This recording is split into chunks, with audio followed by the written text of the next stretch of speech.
किए जाते हैं। कोई कृष्ण ही कहता, कोई अल्लाह ही कहता, कोई हालो लोहिया भी कह लेता है उसमें, कोई सतनाम ही सतनाम कहने लगता, कोई कबीर ही कबीर कहने लगता।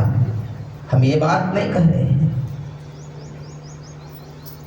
नाम तो यहाँ पर बहुत सारे लोग दे देते हैं, और हम भी क्या करते हैं, उसी नाम को लेकर के लगते हैं सुमिरन करने, लगते हैं जपने, और जपने लगते हैं और उसी में उलझ जाते हैं।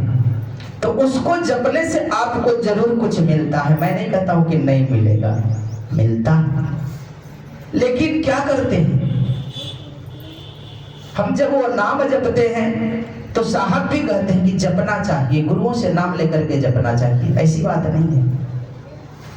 तो लेकिन जो नाम लेते हैं आप, वो किसका नाम है, कभी आपने सोचा? अगर शिव को जपेंगे तो शिव मिलेंगे, विष्णु को जपेंगे तो विष्णु मिलेंगे, कबीर को जपेंगे कबीर मिलेंगे। परमात्मा को कैसे जपते हैं, उसका स्मरण कैसे करते हैं?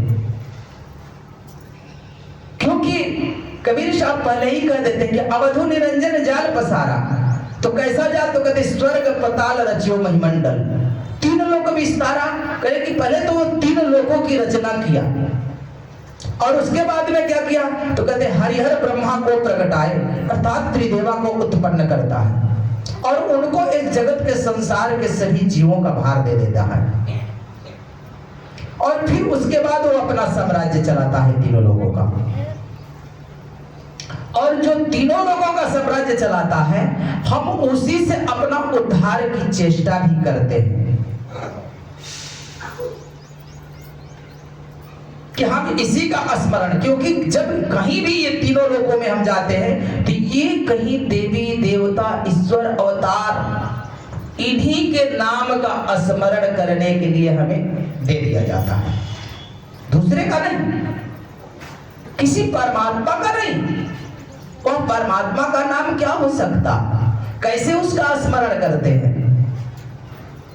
और आप भी सोचते हैं कि हम तो भगवान की सुमिरन कर ही रहे हैं।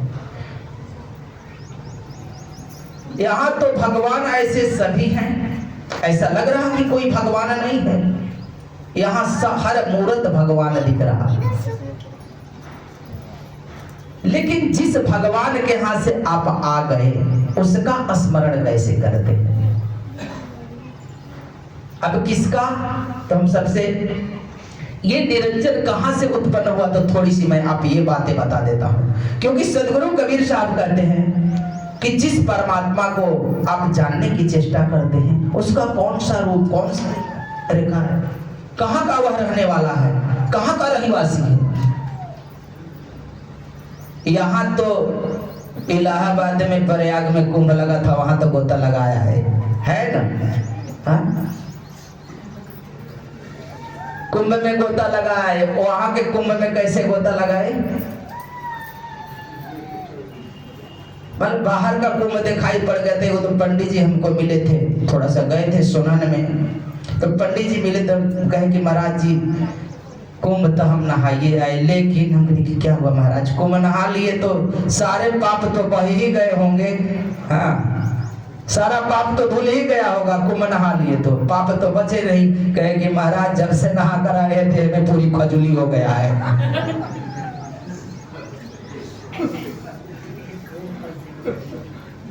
कह रहे थे कि देह में पूरा खजुली हो गया है। कहे महाराज जी हम भी कुंभ में गए थे, अभी क्या कहें, कहे थे हम भी कुंभ में गए थे, और कुंभ में तो रोज ही गोता लगाते हैं, लेकिन वहां तो बड़ा स्वच्छ जल था। भाई कुंभ नहाए तो समस्त पाप कट गए ना। लेकिन जिस जगह की बातें कबीर साहब कह रहे हैं, कहते हैं कि नेह अक्षरे अक्षर भया, ये निरंजन की हम बात कर रहे हैं आपसे। सबसे पहले कहते कि परमात्मा किस विधि था, जब तक हम वो नहीं समझेंगे तब तक जाल नहीं समझ में आएगा हमें। इसलिए सदगुरु कबीर साहब कहते हैं कि निह अक्षरे अक्षर भया, अक्षर किया प्रकाश, मन से माया उपजी, सुनहु संत धर्मदास। मन से माया उपजी, माया त्रिगुण स्वरूप, पांच तत्व गुण तीन में बांधा सकल स्वरूप।